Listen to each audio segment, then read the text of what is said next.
किसी गांव में ये मशहूर था कि रात के वक्त जो कोई भी बाहर निकलता है उसे एक सोने का पिंजरा उठा कर ले जाता है। अहसन जो उस गांव में बिल्कुल नया नया आया था, उसे इन सब बातों पर विश्वास और यकीन नहीं था। एक रात उसे किसी के कराहने की आवाज़ आई। उसने खामोशी से खिड़की के पास जाकर देखा तो उसकी नज़र एक पिंजरे पर पड़ी जो बिल्कुल सुनहरा था। अहसन समझ गया कि मतलब वो सोने का पिंजरा है।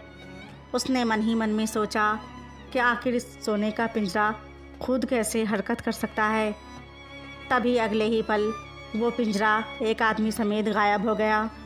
अहसन को ये सब बड़ा अजीब लगा और सोचते सोचते उसने ये मतलब निकाल ही लिया कि ये इंसानों का नहीं बल्कि किसी जिन या परियों की साजिश है।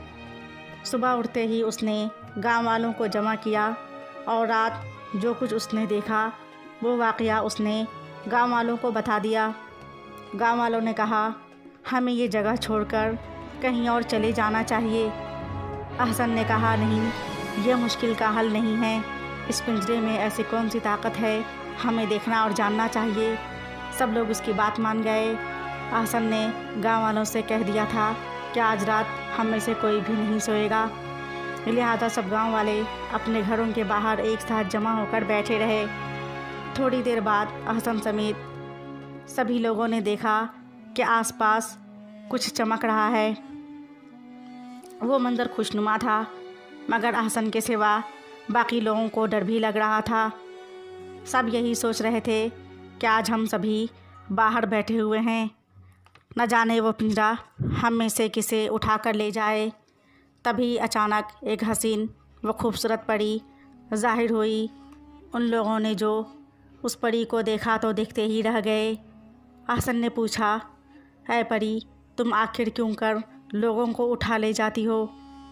उस परी ने मायूस लहजे में जवाब दिया, मैं इस सोने के पिंजरे में अपनी किसी गलती की वजह से अचानक खुद ही कैद हो गई हूँ। ये सोने का पिंजरा मेरे लिए बहुत कीमती है।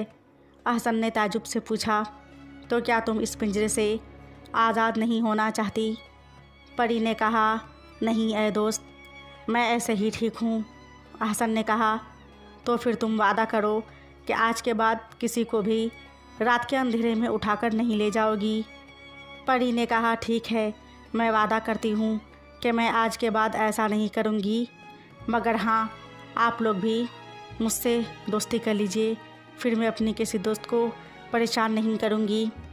ये सुनकर अहसन समेत सभी लोगों ने खुशी खुशी उस परी की दोस्ती को कबूल कर लिया। गांव वालों ने अहसन की हिम्मत और जहानत की तारीफ़ की। अब उस रात के बाद से सब लोग बहुत खुश रहते। हर रोज़ वो परी अपने सोने के पिंजरे के साथ आती और उन लोगों से बातें करती और अपने परिस्तान की कहानियाँ सुनाया करती और कभी कभी किसी को पिंजरे समेत फ़िज़ाओं में उड़ाया करती। गांव का माहौल अहसन की अक्लमंदी की वजह से बहुत खुशगवार हो चुका था।